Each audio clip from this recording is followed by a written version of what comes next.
President Kagame has removed visa for people coming to Rwanda. I have done the same. You pay ATA only $30 and you pay it online. You don't have to go to no office. So this is the situation we are faced with, and I want to say that we are going to change our continent ourselves, not others. When I came into office, I told the people of Kenya, our savings as a percentage of GDP is around 10-11%. Other countries are in the region of 40, 50. China is at 55%, a percentage of saving. We were saving 200 shillings every month, every Kenyan, in our National Social Security Fund. I said we must change this. We changed it. Now every Kenyan pays 6% of their salary. Their employer pays 6% of their of an equivalent into our savings. And I promise you, what is happening now is that our Social Security Fund, which is about 320 billion Kenyan shillings now, we are going to double it, and we have saved that 320 in 60 years. But we are going to double it in 4 years because of the decision we have made. My brother Paul Kagame has done a wonderful job on the reform of the AU. He handed over his notes to me. I intend not to let down my brother. This AU, we are going to reform it. And we are going to make AU a fit-for-purpose organization so that we can sort out the things Ali Dangote is talking about, so that we can have clarity in where we want to go. We can get the Africa Continental Free Trade Area moving and being a reality, so that our business people can trade across this continent, so that we can move across this continent. We agreed with the people of Kenya that housing is a problem. We have 7 million Kenyans living in slums, without water, without electricity, without anything. And I said, we must have a paradigm shift. Everybody agrees that we need to invest in housing. In fact, let me tell you this. Both the manifesto of the party I lead and the manifesto of my challenger, both of them had housing. But when it came to implementation, the uproar was unbelievable. But I said, people, we had this in our manifestos, we're going to implement. Let me tell you the good news. We have now 120,000 housing units under construction in Kenya. It is my intention to get 1 million Kenyans homeowners in the next 5 years. That is a function of decision making. That's a function of leadership. Leading is about making the right decisions.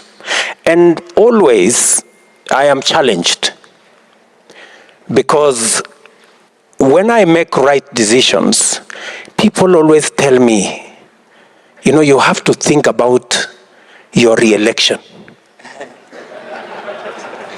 And I keep reminding them that I was not elected to be re-elected. I was elected to transform the country. Hey, let me ask you this. You know,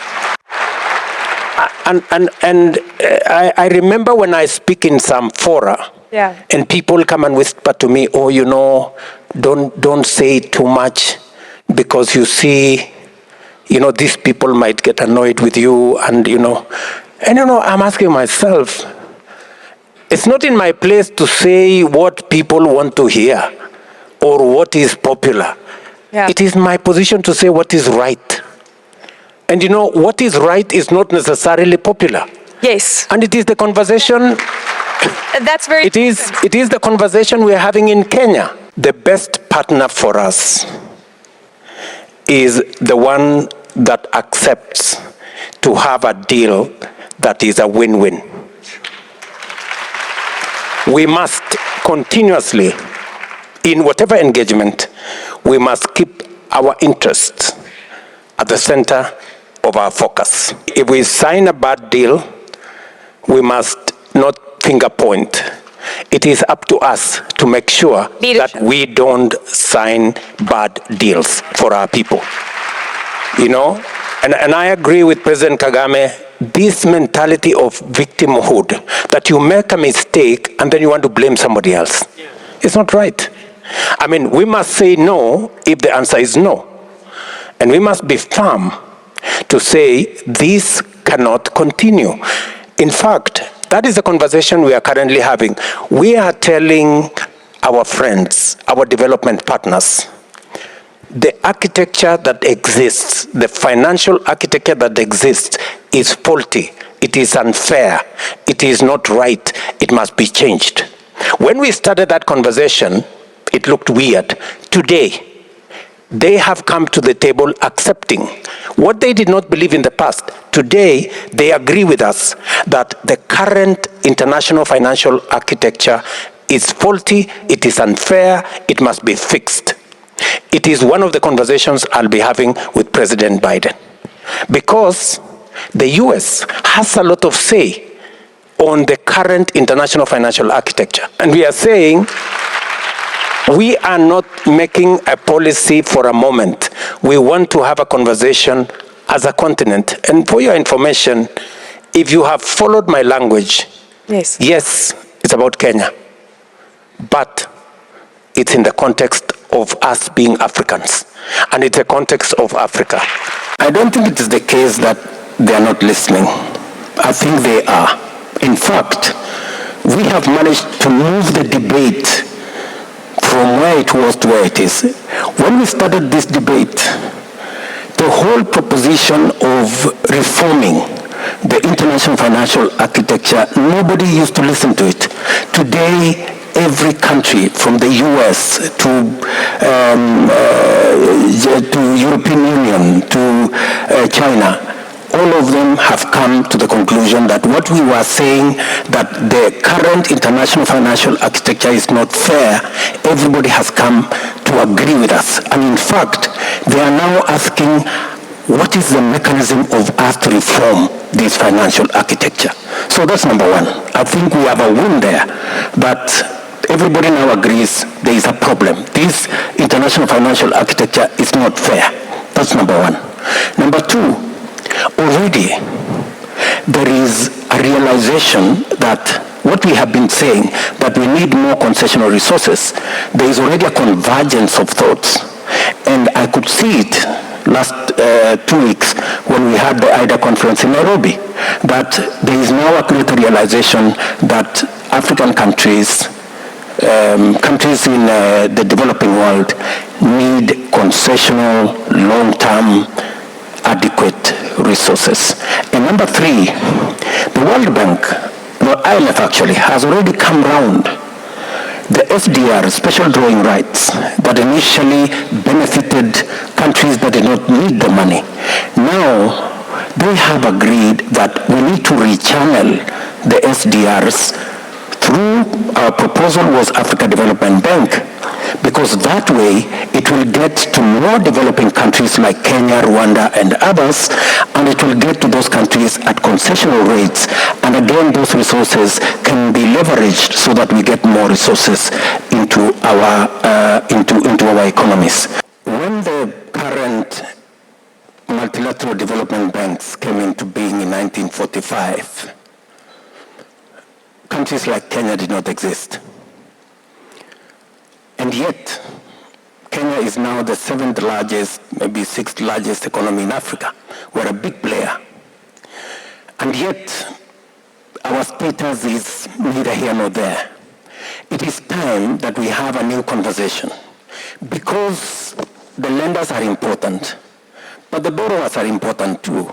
Development partnership has two components on both sides.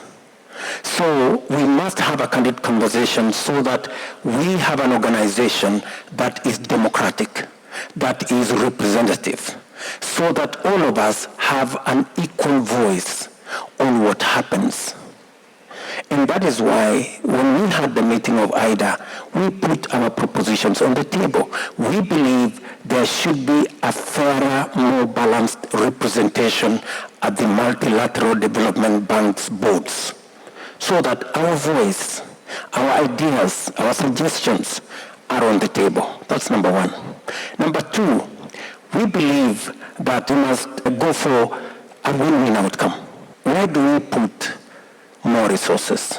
Do we put more resources in expensive loans, or do we put more resources in concessional loans? Our proposal is that the concessional window of resources has many benefits. Number one, it is concessional. Number two, it is long-term. Number three, it is easy for it to be leveraged, private sector, to enhance those resources.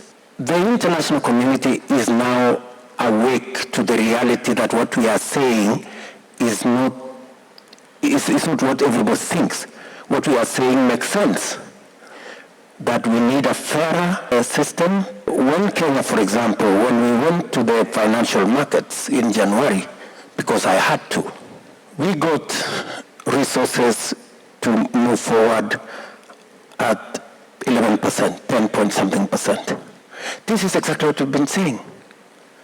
I mean, other countries access the same facilities at 1%. So if we are getting it at 10% and others are getting it at 1%, where is the fairness? How do we develop equally? This is a conversation we must have. When we say Africa is paying 5 times more, it is not just talk. It is a reality we live through every day. And that is why we are pushing every lever to make sure that concessional resources are available so that we can pull countries out of debt distress and we can do more for our citizens and do more for development so that countries don't spend more in servicing debt than in paying for medicine for their citizens.